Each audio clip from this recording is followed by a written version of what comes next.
Hey, this is Daryl Cook, and I want to thank you for taking time to view this video. I want to get right to the content. I think it's important that as we add to our playing, that we're listening to other musicians and we're taking chunks and we're from their playing and we're adding it to our own playing. And so I want to take a concept that I got from Cory Henry. We're going to take a basic 7/3/6 chord progression. I'm going to play it basic first, and then I'm going to show you a way that Cory Henry colors it, and it's a way that you can add to your playing. Okay, so we're going to be in the key of D flat. Let's take a basic 7/3/6 chord progression. So this is a C minor 7 flat 5. 7 through 3, and then 6.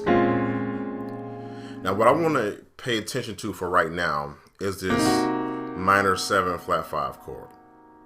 So one of the ways that I saw Cory approach this, instead of just laying on the chord, what he did was he did a chromatic approach to it. Now I want you to notice something. When you take the C from there, this is really a E flat minor chord. You have E flat minor in root position, first inversion, and second inversion. And one of the things that you can do with minors that sounds real good is you can approach them chromatically. So one of the things Cory did was he took a D flat minor chord up to a D minor chord up to that E flat minor, and he did it real fast. He did. Okay, so the D flat minor is right here. The D minor is right here. So I hold it so you can see the notes. I'm taking for granted that you know these chords. And the part I really want to point out is when I get to this E flat minor, I'm going to use this D as a grace note. So I'll go do something like this. So the way you do that is, okay, you kind of pushing into that D, and you coming right off of it. Okay, so you kind of get that bended sound. So it sounds real good when you incorporate it with the C. So we're gonna play the C right there, and then 3. Okay. Now on the 3, there's a couple things you can do. That's the chord that we showed you. I encourage you to make sure you have that chord.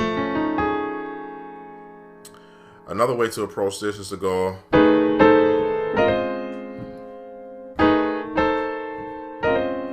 where we're gonna have the same left hand in mind, where we're thinking that 3, but we'll just play the tritone. So we have the E flat and we have the A.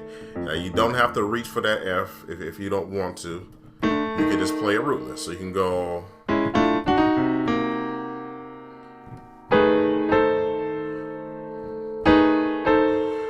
So on my right hand, what I'm doing, I got that tritone there, and I just have a E flat, A flat, B. And what I'm going to do with the A flat and the B is I'm gonna take them up chromatically. So I'm going to play an A and a C. So okay, so all together.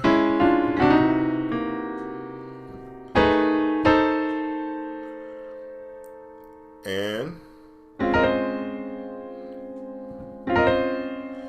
once we get to this B flat minor on the 6, I'm playing that rootless.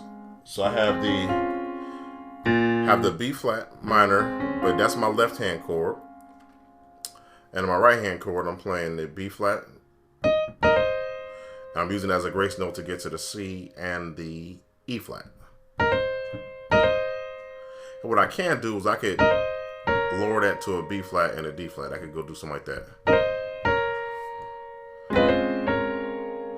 And let me point something out, because what I just did was I used that B as a grace note to the C and the E flat. I did. I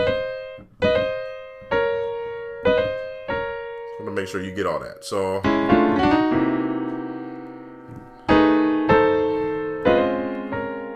okay. Really hope you enjoyed that training as we looked at how Cory Henry approaches a 7-3-6. We looked at how you take it from a basic perspective to how you borrow from a professional and you add some concepts. And you can take it beyond that and make it sound like your own. But at the end of the day, it's all about vocabulary, core vocabulary. It's about developing these concepts. And so if you like what we did today, you like today's training, I will encourage you to check out our concept catalog.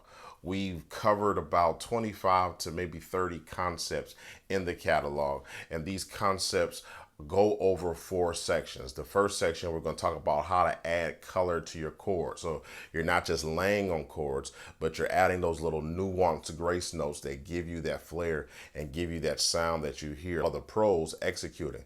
The second section, we're going to talk about the intro movement. And what we want to do is we want to talk about these movements that you hear in gospel piano over and over again. We're going to take one of them, but we're going to give you multiple ways of looking at it so you can do one thing 10 different ways. And so we're going to take the intro movement in section 2 and we're going to break that down. In section 3, we're going to talk about the minor 7 flat 5 voicing, how we use it in gospel music. I'm going to give you some ways in which you can take that to the next level, some different approaches to that. That'll be in section 3. And in section 4, we're going to talk about chord progressions, and we'll get into the meat of some progressions you hear from Mike Bereal. We'll talk about some progressions that you hear from Cory Henry, as well as from Kevin Bond. We want to take what these guys do. We don't just want to sound like them, but we want to take what they do and add it to our repertoire. So this is something that you are interested in. I encourage you to click the link down below. You can check it out. It's on sale now, and maybe it's something that is good for you, something that'll be useful to help you to get a collection of concepts. We want you to have a concept catalog, and we're going to be building this catalog out. So we want to add more concepts to it. We want to answer some of your questions. We want to make sure that it's something that's beneficial, something that's going to help you take your sound, take your playing to the next level. So I thank you for checking out this Cory Henry change. If you want some more changes, check out the concept catalog. It's Daryl Cook. We're going to talk real soon. Bye-bye.